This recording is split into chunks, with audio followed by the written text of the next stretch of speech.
ఈ మొత్తం టిల్లు జర్నీ ఏదేనా ఏమన్నా ఉందా? స్టేజ్ మీద డైరెక్ట్గా వచ్చి మాట్లాడాలంటే నాకు కొంచెం భయం ఉంటుంది. ఎనర్జీ డ్రింక్ ఏదో ఇస్తానంటాడు అన్న. ఈ జర్నీ, ఈ టిల్లు జర్నీ అంతా కూడా ఒక రోజు సిద్ధు కాల్ చేయడం వల్ల స్టార్ట్ అయింది ఇదంతా కూడా. So it was like a very miraculous. ఎలా కుదిరిందో తెలియదు మాకు. అన్న thank you so much for bringing into this journey of Tillu. ఇంకెన్ని మైల్ రాళ్ళు ఉంటాయో ఈ టిల్లులో నాకు తెలియదు కానీ, but thanks to you.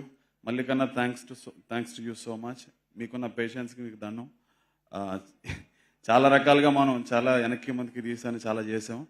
And వంశానికి థ్యాంక్ యూ, అండ్ చంద్రబాబు గారికి వన్స్ అగైన్ మళ్ళీ టిల్లులో లాక్కొచ్చి మళ్ళీ పడేసినందుకు మీ ఇద్దరికి థ్యాంక్స్ అన్న.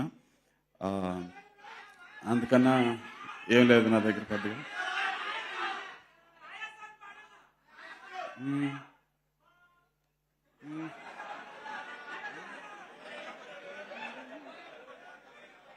ఇల్లన్నా ఇల్లాగైతే ఎల్లాగన్నా స్టోరీ మళ్ళీ రిపీట్ అయినా పోరి దెబ్బకు మళ్ళీ నువ్వు తానా. స్టోరీ రిపీట్ ఏమి ఉండదు, కొత్త స్టోరీ ఉంటుంది. కానీ జనాలు మాత్రం రిపీట్ లో చూస్తారు నాకు తెలిసి. So it is gonna be multiplied fun for everyone. So I just wish a great journey ahead with this Tillu.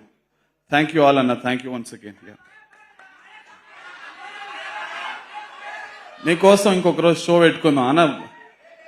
Success meet లో నాదొక షో పెట్టు. ఆ మాయా లాంటి పాటలన్నీ పాడేస్తాను, అయిపోద్ది. Thank you so much Ram Miryala garu. Thank you so much Sriramachandra.